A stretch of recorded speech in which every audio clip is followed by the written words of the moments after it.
ils ont tous été dans un sens de favoriser le capital et augmenter l'exploitation des travailleurs. Donc ça, je pense que c'est assez clair et qu'on voit quand même que par rapport à la Constitution européenne, il y a eu dans des pays où justement c'était soumis à un vote populaire, qu'il y a eu des luttes politiques importantes et un rejet finalement en France et aux Pays-Bas de cette Constitution européenne.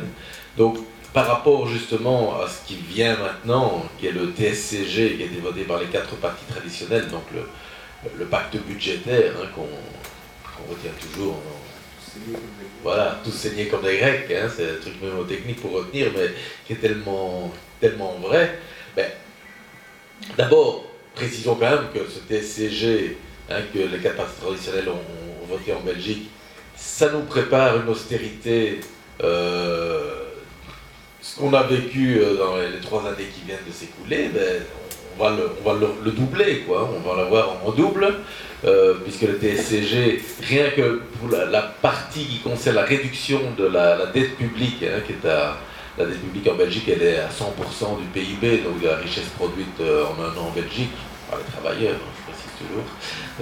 Donc 100% du PIB qui doit descendre à 60%, à raison, donc là il faut réduire les 40%, donc entre 100% et 60%, à raison, je crois, de 5% par an. Donc ça représente 7 milliards d'efforts budgétaires par an, donc c'est 20 milliards pour les 3 prochaines années. Donc ça veut dire que, voilà, 20 milliards, c'est les saignées qu'on a eues dans les 3 ans de gouvernement d'Irupo. Donc voilà.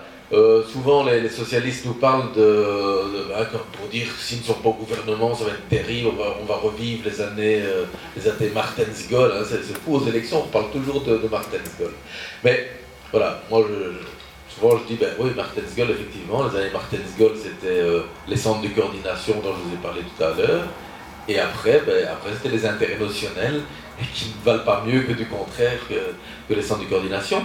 Et le TSCG, il y a aussi quand même un parallèle à faire avec les années Martens-Gaulle, c'est qu'effectivement, on a eu des arrêtés de pouvoir spéciaux où justement le Parlement était mis hors circuit, puisque les arrêtés de pouvoir spéciaux, c'était le Parlement vote une fois. On donne tout le pouvoir au gouvernement, et puis le gouvernement, il pouvait rendre des arrêtés royaux qui avaient force de loi, et donc ils n'étaient pas soumis au Parlement, au vote du Parlement, au contrôle du Parlement. Ben, ça, d'abord, c'est vrai qu'au niveau européen, Céline l'a dit, le Parlement européen, effectivement, voilà, c'est un organe élu, mais qui n'a pas un réel pouvoir législatif. Et en plus, le TSCG va donner un pouvoir aux institutions européennes de contrôle sur ce qui se fait, donc une suprématie par rapport aux organes politiques nationaux sur tout ce qui va se faire en matière budgétaire. Et donc voilà, je pense que ça va être bien pire encore que les arrêtés de pouvoir spéciaux, qu'à côté de ça, les arrêtés de pouvoir spéciaux, c'est du pitcha par rapport à ce qu'on va avoir avec le TSCG, ces nouvelles modes de décision européenne où quelques technocrates vont pouvoir imposer leur vue et imposer des sanctions à la Belgique ou aux autres pays si on ne le fait pas. Et quelque part, je dirais, le pouvoir, le capital européen et toutes les formations politiques qui travaillent pour elles, même celles qui se prétendent de gauche, quelque part, je pense que dans les années qui viennent, elles vont nous aider.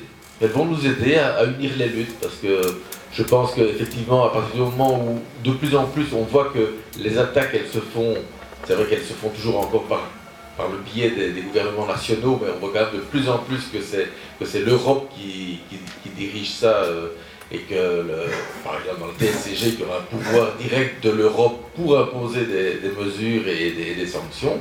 Eh bien, je pense que ça va nous aider à nous unir entre peuples européens pour organiser la résistance, encore plus qu'actuellement. On voit quand même qu'il y a pas mal de pays où ça bouge de plus en plus. Des pays où l'austérité était aussi menée nettement plus loin qu'en Belgique. Et voilà, je pense qu'il faut voir l'aspect positif des choses, même si c'est des perspectives qui ont l'air sombres, mais je pense que la riposte, elle peut être à la mesure des attaques qui nous sont préparées. Alors, on m'avait posé des questions sur l'après 25 mai. Il y avait 2 questions en fait qui concernaient l'après 25 mai. Il y a une question un peu traditionnelle, qui est de dire quid du PT-Bégo après le 25 mai. Ça fait déjà quelques fois qu'on me pose la question.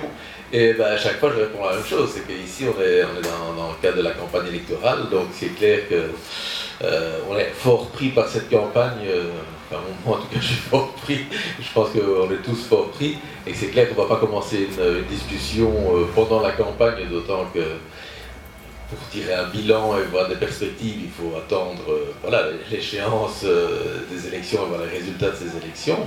Voilà, donc rendez-vous au 26 mai pour pouvoir tirer un bilan et pouvoir faire des perspectives. Donc je ne vais pas donner d'éléments, je ne vais pas sucer de mon pouce des éléments sur ce que pourrait être l'après-25 mai à ce niveau.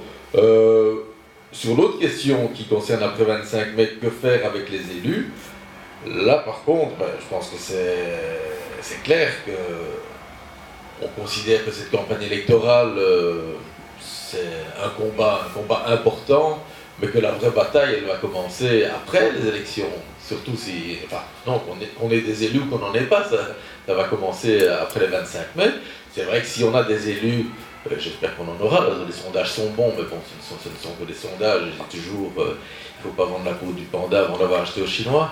Donc, effectivement, le 25 mai, si on a des élus, ben ces élus, c'est clair qu'ils vont, dès le 26, s'engager dans la lutte contre les plans d'austérité qu'on nous prépare et qui vont nous tomber dessus, ça c'est clair. Voilà, donc les élus seront dans les luttes sur le terrain, tel qu'on le dit, tel qu'on définit dans cette campagne électorale, tel qu'on définit le rôle des élus. Les élus, c'est pas des gens qui vont au Parlement et qu'on laisse enfermer dans le Parlement pendant 5 ans, et puis qui 5 ans plus tard reviennent aux électeurs et disent on a essayé de modifier les rapports de force, mais on n'est pas parvenu parce qu'il y avait effectivement il y avait les flamands, il y avait les libéraux, et ils n'ont pas voulu. On a essayé de les convaincre, mais non, ils ne voulaient pas, ils n'ont pas voulu.